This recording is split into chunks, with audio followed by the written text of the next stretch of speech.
how to send crypto to another wallet from Coinbase.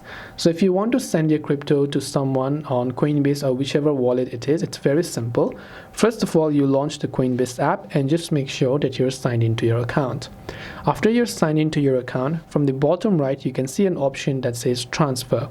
So all you have to do is simply tap on the transfer option, and here you can see the option that says send crypto to a crypto address, email, or phone number. So you can tap on it.